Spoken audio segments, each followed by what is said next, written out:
Avec Bernard Vivier, bonjour, merci beaucoup d'être avec nous. Peut-être avant de parler de ces concertations avec les syndicats, revenons sur les principaux points de blocage. Pourquoi une telle levée de bouclier ?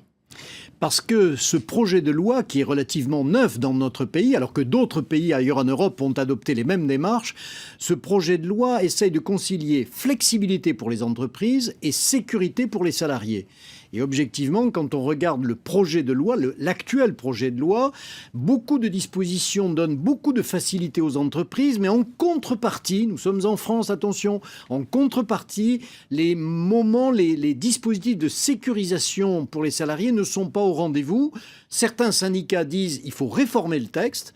D'autres disent qu'il faut le jeter aux orties, il n'y a plus rien à en faire. Donc nous avons deux lectures syndicales et d'ailleurs deux blocs syndicaux aujourd'hui face au gouvernement. Oui, vous le disiez, Force ouvrière l'a dit tout à l'heure après sa rencontre avec Manuel Valls, il faut jeter ce texte à la poubelle. En clair, qu'est-ce que Manuel Valls espère obtenir de ces concertations ?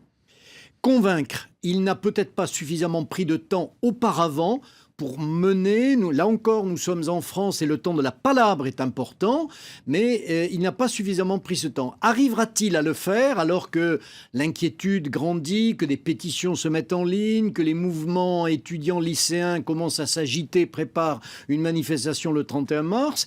En tout cas, ce que l'on sait, c'est que le gouvernement et une grande partie des organisations syndicales, du monde patronal, souhaitent cette réforme, mieux équilibrée, mais la souhaitent.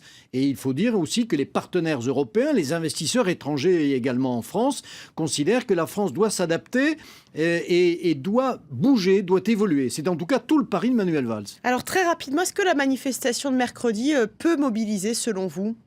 Elle peut un peu, et d'ailleurs elle le fera sur des motifs qui ne sont pas liés au projet de loi, notamment dans les transports.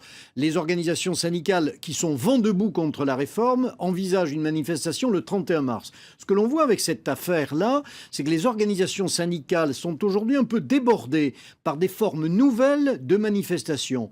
Les défilés du 1er mai, maintenant, ça devient ringard. Les manifestations, ça devient difficile à monter, coûteux en temps et en argent pour les militants. Et aujourd'hui, la pétition en ligne occupe, j'allais m'exprimer, occupe le haut du pavé. Mais c'est pas le haut du pavé, mais en tout cas, remplit son office. Avec un grand danger, c'est que ce ne sont pas les syndicats qui les gèrent, ces pétitions en ligne. Ce sont des mouvements, des associations, souvent, et c'est le cas aujourd'hui, à connotation clairement politique. Dernière question, on dit que c'est la semaine de tous les dangers pour Manuel Valls et François Hollande. Vous êtes d'accord ? Pour le gouvernement, pas forcément le président de la République, mais pour le gouvernement, oui. Et du reste, le Premier ministre consulte aujourd'hui à tout va pour rassurer, donner du lest. Et effectivement, c'est une affaire importante, non pas pour sa popularité, mais parce qu'il s'est fixé une ligne de réforme de notre pays et qu'il en va de sa crédibilité, y compris en 2017.